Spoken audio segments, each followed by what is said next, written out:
என்னங்கய்யா இன்னும் தூர பத்தி தெரிஞ்சுக்கலையா?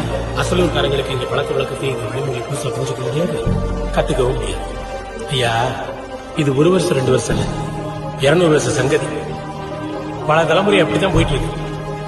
எங்க பாட்டை மூட்டை காலத்துல இருந்தே வீட்டு பொம்பளைய சேலை கட்ட கூட நாங்க மாத்தாம இன்னும் வாழ்ந்துட்டு. புதுசா வர்ற யாருக்காகவும் எங்களை மாத்திக்க முடியாது.